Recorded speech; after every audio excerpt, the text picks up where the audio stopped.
Ashama harka fuunee kabajamtoota daawwattoota waliif TV nageenya keenya kabajaa fi jaalalaa bakka jirtan maratti na qaqqabu jechaa amma dusaatti kana isinitti himna. Dusaatti kana isinitti himu immoo ani Beenyaa Shiramuuti.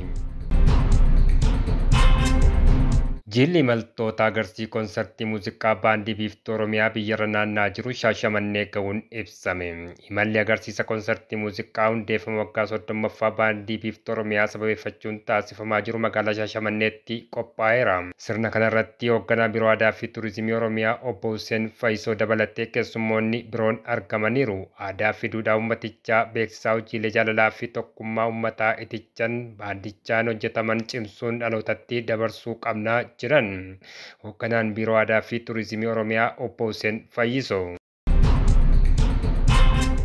Magaalaa Finfinneetti gurgurtaan sanada caalbaasii lafa mana jireenyaa fi iddoolee misoomaa xumurame. Magaalaa Finfinneetti gurgurtaan sanada caalbaasii lafa mana jireenyaa fi iddoolee misoomaa raawwatamaa ture xumuramuun caalbaasiin dhiyaatee ifatti banameera. Hoogganaan Biiroo Bulchiinsaa fi Misooma Lafa Magaalaa Finfinnee Dr. Qanaa Yaadataarraa ifatti caalbaasicha bananiiru. Hojiin lafa caalbaasii liiziin dabarsuu waggoota 5 darbaniif addaan citee turuun kan yaadatamudha. Lafa lammiileef liiziin dabarsuufis qophiin taasifamaa turuun ibsameera. Yeroo itti aanu waqtii muraasaaf hojiin lafa liiziin dabarsuu kan geggeeffamu ta'uu Dr. Qanaa Yaadataa eeruun ragaan Biiroo Kominikeeshinii Magaalaa Finfinnee irraa argame ni mul'isa. Guyyoota 10 keessatti sanada 24,000 dhiyaatee sanadoonni 21,600 gurguramuu biirichatti itti gaafatamaan dabarsa lafa misoomaa fi hordoffii liizii Obbo Tasfaayee Xilaawun ibsaniiru. Mootummaan naannoo uummattoota kibba lixa Itoophiyaa riizoortii Alaalaa Keellaa ifatti fudhate. Piroojeektii maaddiin dhalootaaf muummee ministeeraan hojjetamaa jiran keessaa qaama tokko kan ta'e riizoortiin Alaalaa Keellaa mootummaa naannoo uummattoota kibba lixa Itoophiyaaf dabarfameera. Naannichi har'a riizoortichaa ifatti waajjira muummee ministeeraa harkaa fudhateera. Mootummaan naannichaa moggaasa maqaa Alaalaa Keellaa riizoortii jedhamuun loojii Paaraadaayis waldaa dhuunfaa itti gaafatamummaan isaa murtaa'e riizoortii fi manaajimentii hoteelaa waliin waliigaltee mallatteessuu ragaan waajjira muummee ministeeraarraa argame ni mul'isa. Baankiin Wagaaggen gamoo abbaa darbii 25 Tigraayitti ijaaruuf dhagaa bu'uuraa kaa'e. Baankiin Wagaaggen birrii biiliyoona 1 gamoo darbii 25 qabu Tigraay Maqaleetti ijaaruuf dhagaa bu'uuraa kaa'e. Gamoon kun kan ijaaramu magaalaa Maqalee naannoo istaadiyoomii biyyaalessaatti lafa kaaree meetira 3,500 ta'u irratti kan ijaaramu ta'uunis ibsameera. Pireezidaantiin bulchiinsa ce'umsaa Tigraay Geetaachoo Raddaa dhagaa bu'uuraa kaa'aniiru. Baankiin Wagaaggen Tigraay deebisanii ijaaruu irratti gahee olaanaa akka taphatuufis pireezidaantichi dhaamsa dabarsaniiru. Xiyyaarri 737 maaksii qabeenya daandii qilleensa Itoophiyaa ta'e kufee caccabuun dura imaltoonni keessa turan naasuudhaan dhiphina arganiif maatiin isaanii beenyaa akka gaafatan murtaa'e. Abbaan seeraa murtoo 22/2015 akka lakkoofsa Itoophiyaa dabarsaniin maatiin dhiphina firoottan isaanii du'uun dura irra ga'eef boo'ingiin beenyaa gaafachuu danda'u jedhan. Imaltoonni xiyyaaricha keessa turan gara du'aa akka deemaa turan sababaan deeggaruun himuun ni danda'amaa jiran Ameerikaatti abbaan murtii Eleenoor Joorji Aloons. Boo'ingii gama isaatiin imaltoonni otoo hin dhiphatinidha lubbuun isaanii kan darbe jechuun falmaa ture. Lakkoofsa balalii ET-302 imaltoonni yaabbatanii turan xiyyaarichi kufee caccabuuf akka ta'e akka beekan ragaa sababaan deeggarametu jira jechuun abbaan seeraa murtoo isaanii dabarsaniiru. Murtoo kanaanis maatiin miidhamtootaa boo'ingiin beenyaa gaafachuu danda'u.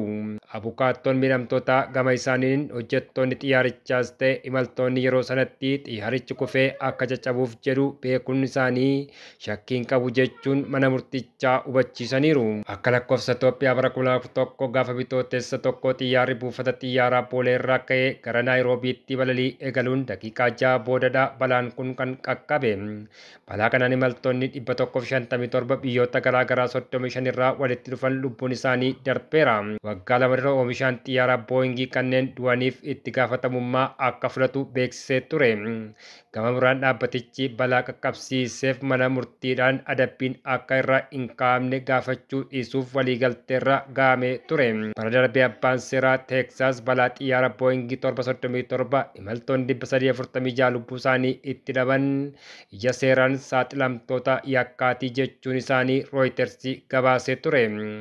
Yakki boo'ingii seenaa Ameerikaa keessatti warra suukkanneessoo keessatti jedhamee fudhatamuu danda'a jechuunis murtoo isaanii irratti barreessuu gabaasni kun himee ture.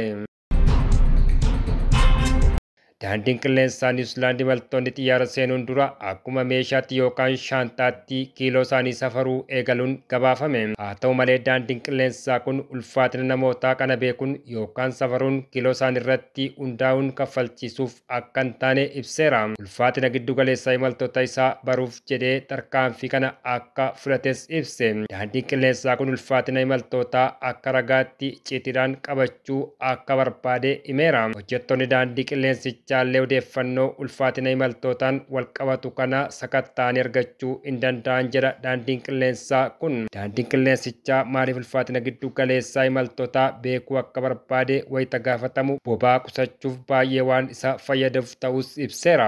Daandiin qilleensaa kun waggoota 3 duras imaltoota biyya keessaa osoo isaan xiyyaara hin seeniin ulfaatina isaanii safaraa ture. Kanaanis ijoo dubbii ta'ee ture. Amma immoo imaltoota keenya addunyaa ulfaatina isaanii safaraa jirra. Amma dabareen kan isaaniitti jedha daandii qilleensaa kun ibsa gaazexeessotaaf kenneen. Weerara COVID-19 dura daandiin qilleensaa kun waggaatti imaltoota miiliyoona 17 caalaan bakkaa bakkatti sochoosaa ture. Torbee tokko keessatti qofa balaliiwwan 3,400 taasisee ture. Meeshaalee isaa ta'anii imaltoota xiyyaarichatti seenan hunda ulfaatina isaanii baruun seeraa jedhan dubbii himaan daandii qilleensaa Niwuziilaand Aliyaanstiyaar Jeems. Imaltoonni kiiloon kiyya jala barama jettanii yaaddeenaa odeeffannoon ulfaatina keessaniin wal qabatu icciitiidhaan qabamaadhas jedhan dubbii himaan kun. Imaltoonni kiiloorra dhaabbachuun akka namatti ulfaatu nuuf galaa. Imaltoonni mirkaneeffachuu kan qabdan eenyullee ulfaatina keessan ilaaluu akka hin dandeenyedha. Kiiloo keessan baruu kan barbaanneef akkaataa fayyadamuu sirreeffachuu fidas jedhan. Daandiin qilleensaa kun yeroo ammaa imaltoota 10,000 kiiloo isaanii baruuf hojjetaa jira. Kuni hunduu imaltoota idilee addunyaati. Daandiin qilleensaa Niwuziilaand daandii qilleensa guddicha biyyattii yoo ta'u xiyyaarota 104 qaba. BBC Afaan Oromootu gabaase.